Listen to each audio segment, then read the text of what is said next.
नमस्कार माऊली. चला ज्ञानेश्वरीच्या सहवासात. ज्ञानेश्वरी अध्याय 8 मधील ओवी 48 ते ओवी 55च्या सहवासात आपण जाऊया. भगवंत अर्जुनाला म्हणतायत की सकल जीवांना ज्या ठिकाणी विसावा मिळतो तो हा अधियज्ञ.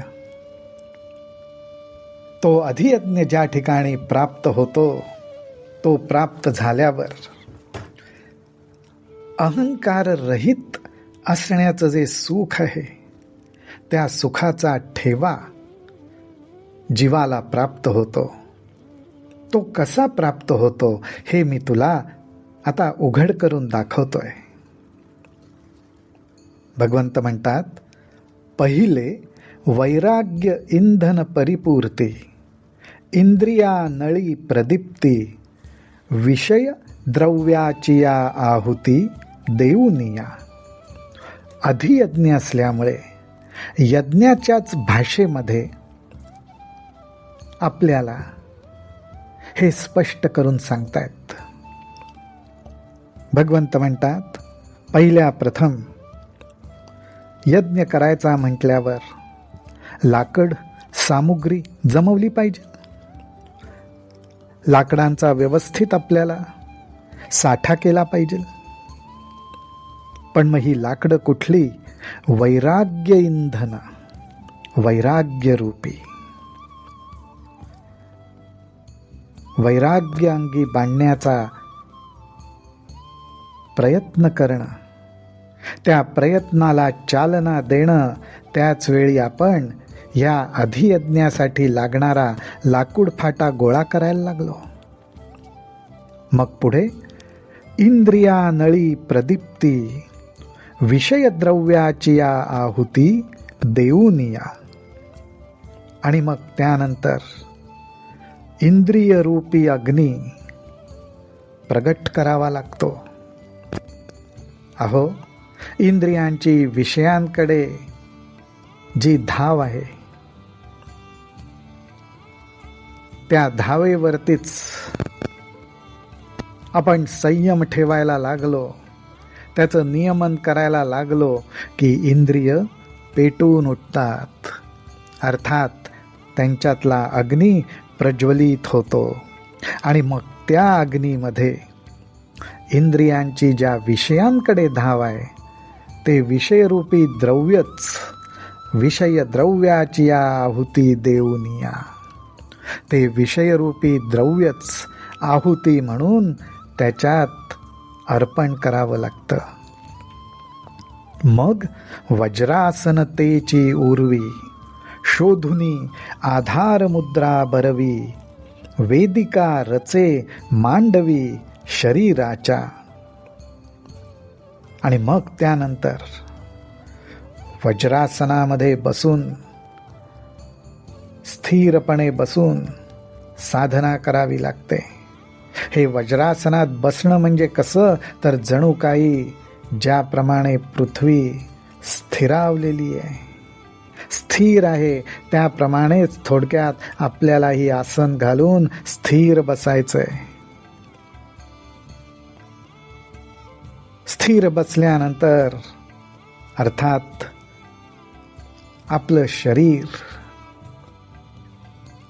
त्या आसनामध्ये स्थिरावलंय आणि जणू काही यज्ञ मंडप असतो त्याप्रमाणे आपलं शरीर हेच मंडप आहे.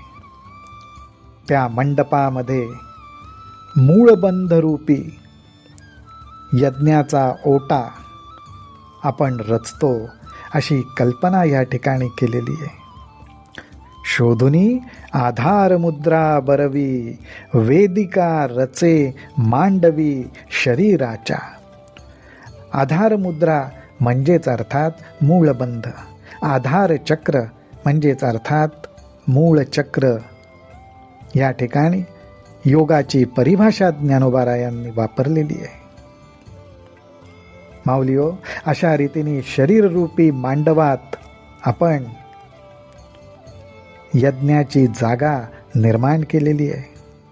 आता त्या ठिकाणी तेथ संयमाग्नीची कुंडे, इंद्रिय द्रव्याचे पवाडे, यजिजती उदंडे युक्ती घोषे.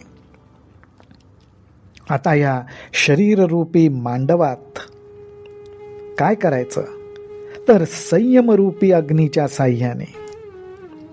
संयम योगाच्या परिभाषेत पाहिलं तर ध्यान, धारणा, समाधी हे एकत्रित करणं म्हणजेच एक प्रकारे संयम करणं. अर्थात नामयोगाच्या साह्याने नामस्मरण करत असताना मनामध्ये अनेक कल्पना, अनेक विचार उमटोत, ते विषयांना, विकारांना धरून असोत, परंतु त्या ठिकाणी अत्यंत संयम ठेवून साक्षी भावाने इंद्रियांची चुळबुळ होऊ न देता मनातनं प्रगट होणाऱ्या या गोष्टी नामस्मरणाच्या घोषाने या कुंडामध्ये अर्पण करीत राहाव्या. हे सर्व रूपकात्मक आहे. मग मन प्राण संयमू, हाची हवन संपदेचा संभ्रमू, येणे संतोष विजे निर्धुमू ज्ञानानळू. ही फार सुंदर ओवी ज्ञानोबारायांनी आपल्याला सांगितलेली आहे. ज्ञानोबाराय म्हणतात, अशा रीतीने जेव्हा मनाचा निग्रह केला जातो त्याबरोबरच आपोआप प्राणवायू सुद्धा नियंत्रित व्हायला लागतो. कारण मनावर संयम केल्यानंतर त्याचा परिणाम प्राणाच्या चलनवलनावरती होतोच, कारण मन सुद्धा हे शेवटी वायुरूपच आहे. आणि अशा रीतीने मन आणि प्राण यांचा जो संयम घडायला लागतो तो जणू काही ह्या यज्ञातला सोहळा आहे, समारंभ आहे. परंतु या समारंभामध्ये इतर यज्ञामध्ये धूर होतो, पण ह्या यज्ञामध्ये हा जो ज्ञानाग्नी आहे त्या ज्ञानाग्नीला धूर नाही आहे. हा धूर रहित स्वच्छ पवित्र असा ज्ञानाग्नी आहे.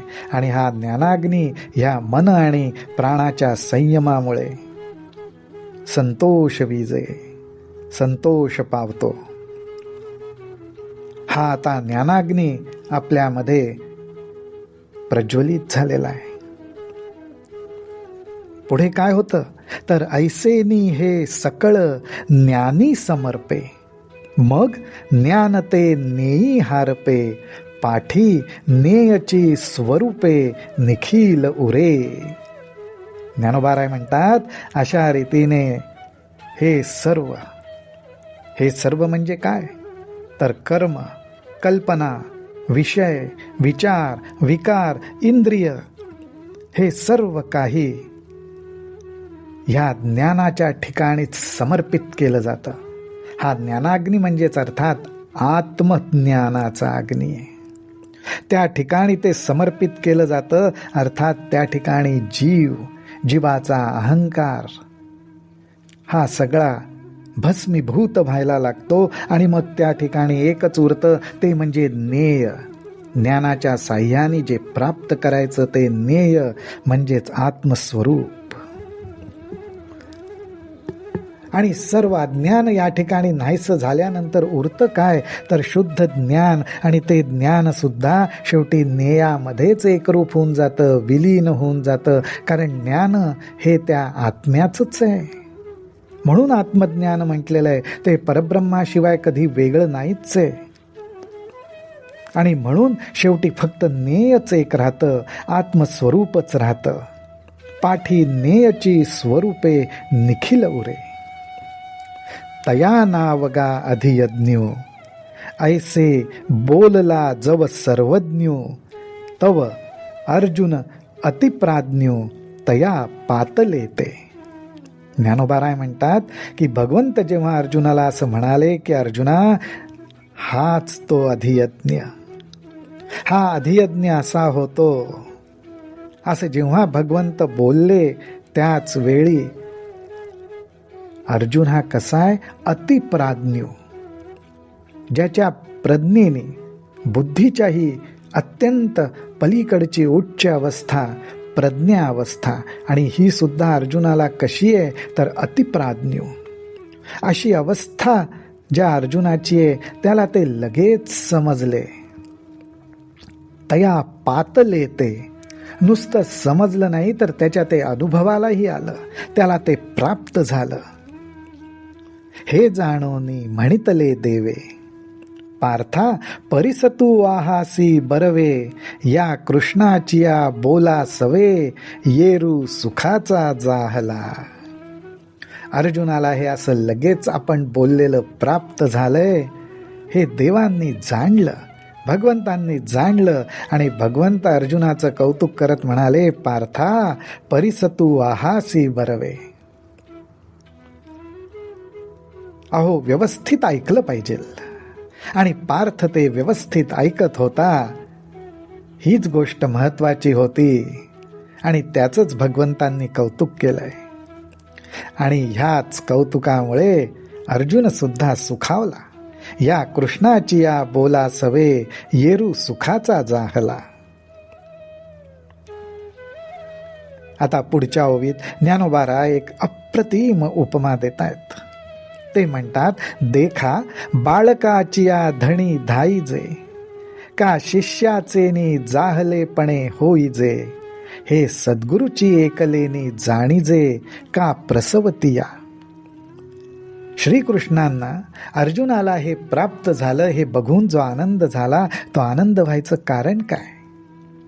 ज्ञानोबाराय म्हणतात, अहो, ज्या मातेनी प्रसव वेदना सहन केल्यात, त्या प्रसव वेदना सहन करून त्या मातेने बाळाला जन्म दिला, आणि पुढे मोठा होऊन त्या बाळाला सुख प्राप्त झालं, आनंद प्राप्त झाला. हे पाहून त्या आईला कसा आनंद होईल? त्या आनंदाची कल्पना हीच गोष्ट ज्ञानोबारायांनी इथे एका सद्गुरूंनी शिष्याला जेव्हा सुख प्राप्त होतं, अर्थात आत्मसुख प्राप्त होतं, ह्या गोष्टीशी ही कल्पना, हा आईचा अनुभव जोडलेला आहे. माऊली हो, ह्याचाच अर्थ असा की शिष्याला आत्मसुख प्राप्त व्हावं, त्याचंही जीवन आत्मसुखाने भरून राहावं, हीच अपेक्षा सद्गुरूंची असते, हीच अपेक्षा भगवंताची होती. आणि पार्थाला तसं झालेलं पाहून भगवंतांना आनंद झालाय. थोडक्यात जणू काही ज्ञानोबारा इथे असं सुचवतायत का की प्रसव वेदना जशी आई सहन करते, त्याचप्रमाणे एका सत्शिष्याच्या सुद्धा जन्माला येण्याच्या वेदना सद्गुरू सहन करतात. पार्थाच्या ठिकाणी हे ज्ञान प्रगट होण्यासाठी जे काही आवश्यक होतं, पण त्या वेदनांचा अनुभव भगवंतांनीच घेतला. जणू हेच का सुचवू बघतायत ज्ञानोबारा इथे. रामकृष्ण हरी, रामकृष्ण हरी, रामकृष्ण हरी.